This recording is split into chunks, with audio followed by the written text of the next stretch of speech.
Hey, what's up, everybody? This is Charles. I want to welcome you guys to another episode of the Dreamerspro Show, where we cover everything from sports, hot topics, classic debates, entertainment, where we give you guys a first perspective on things and how we see them.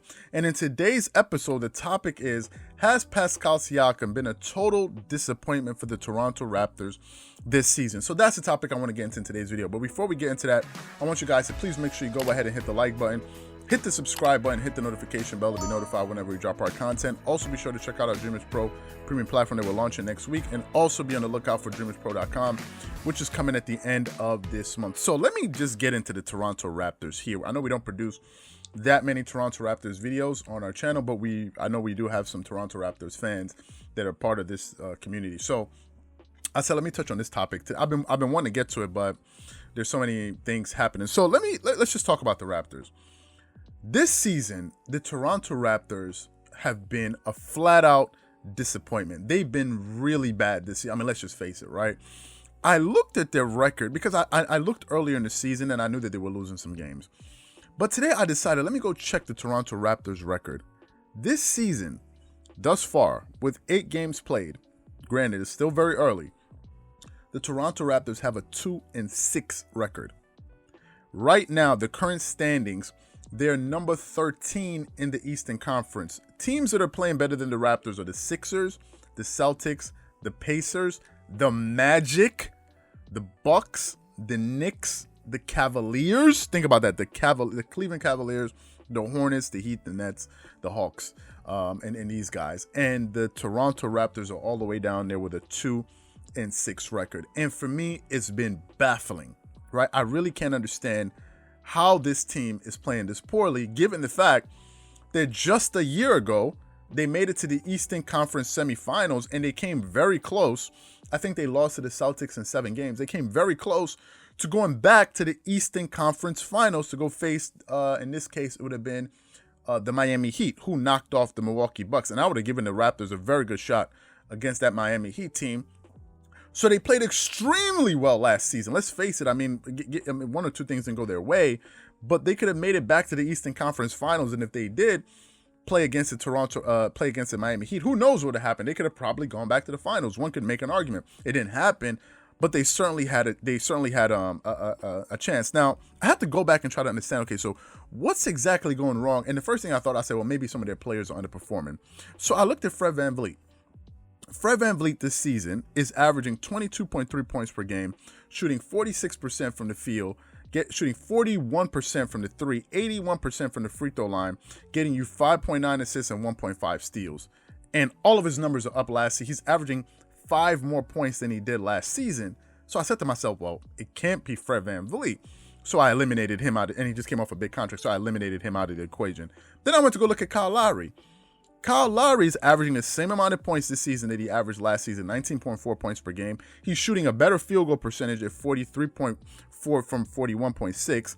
He's shooting a higher three-point percentage, shooting 35.7 from 35.2. He's shooting a higher free throw percentage at 91% versus 86% last season. He's getting you, 7.4 assists, virtually the same as he did last season, 5 rebounds, virtually the same as he did last season, and 1.3 steals, virtually the same as he did last season, which leaves one other person left, Pascal Siakam. So I said, let me go look at Pascal Siakam's productivity this year. This season, he's averaging 19.6 points, down from 23 points that he averaged last season. So he's actually averaging less points thus far this season. He's shooting virtually the same from the field at 45%, which is what he shot. 43. He shot 45.3 last season. He's shooting 45.1, so the same. He's shooting 5 percentage points less from the 3 this season. Last season, he shot 36%. This year, he's shooting 30.6%. So he's shooting poorly. He's not shooting as well as he did last season from the 3-point line. Last season he shot 79% from the free throw line. Not this season, he's shooting 77%. His rebounds are up this season at 7.9 from 7.3. That's good. His assists are up, so his playmaking is up from 3.5 to 4.7. And last season he got you 1 steal. This year he's getting you 0.9 in steals, right? But we have to lay a good amount of this blame at the feet of Pascal Siakam. As their best player on that team, I don't think anyone is going to put that in question. Pascal Siakam is the best player on the Toronto Raptors. he has to play better. And this kind of started from the NBA playoffs last season, because in the NBA playoffs last season, I don't know if I'm going to be able to pull up his numbers here. Okay, we can. In the playoffs last season, the year prior, when he was with Kawhi Leonard and these guys, he averaged 19 points per game. He shot 47% from the field, 28% from the three, 76% from the free throw line, 7.1 rebounds, 2.8 assists, and 1 steal per game. Last season in the playoffs, he averaged 17 points per game, so his production went down. He shot 39.6% from the field, so his production dropped by 7 percentage points. 3-point percentage last season in the playoffs was 19%. That's what Pascal Siakam shot in the playoffs last season. 19%. He shot 71% from the free throw line, which is 4 percentage points down. He got you 7.5 rebounds. That was up. Assists were up, and steals were virtually the same, right? But he needed to play better. In the playoffs, great players have to take their game to the next level. Let's just face it, there's no two ways about it. You got to play better. LeBron does, Kawhi does, all the great players, they play better. Their numbers go up. If you go back and look, if you go back and check their numbers, and that just simply didn't happen. I remember listening to Kendrick Perkins of the world saying, oh, Pascal Siakam is this and this and this and this. And he was right, judging where he was at that point, because Pascal Siakam was having a pretty good season last year prior to him going into the playoffs.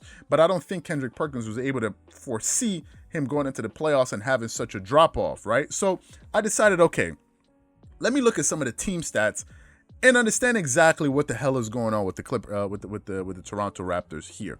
I said, let me just delve a little deeper. This season, the Toronto Raptors overall as a team are averaging 11.9 points per game. They have a 25% win record. They're shooting 44% from the field as a team, 42.9% from the team as 36.2% from the 3-point line as a team. They're shooting 79% from the free throw line as a team. They're getting you 43 rebounds a game, 23.6 assists. That's pretty good. It means they're moving the ball around a lot. They're getting you 8.8 steals per game and 0.5 blocks. Now I think they're getting you 14.5 turnovers. That's a lot of turnovers. And they're playing, listen, the Toronto Raptors, they're playing pretty much the same on the road and at home, but they've been pretty bad at home. Now, if we look at their opponent's numbers, their opponents per game on average are scoring 113 points, 13.4 points per game. So they're actually being outscored in these games, which means we got to look at their defense. They're also being out rebounded.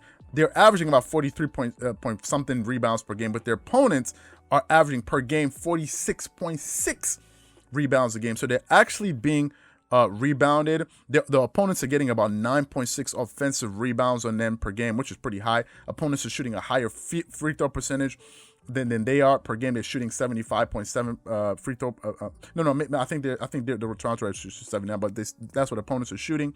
What are they shooting from the three? Opponents are shooting, let me see, 38% from the 3-point line against the Toronto Raptors. So opponents are making a good amount of their threes.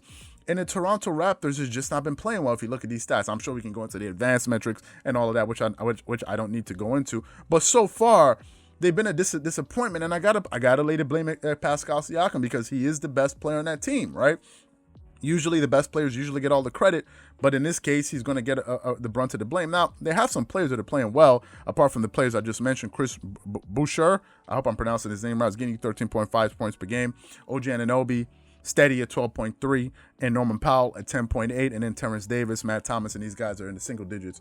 But overall, the Toronto Raptors need to play better. They need to tighten up their defense, because the opponents are scoring too much on them. Let's just face it. I mean, according to these numbers here, opponents are just pretty much having their way with them.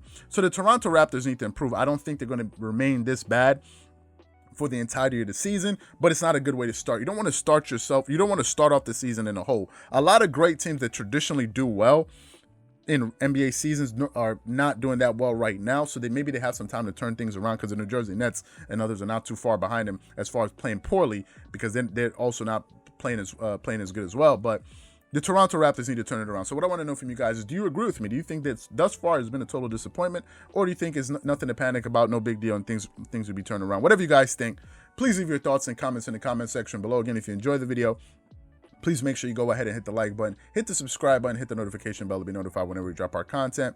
Once again, it's Charles here from Dreamerspro, wishing you guys an amazing day. Catch you guys on the next episode. Peace.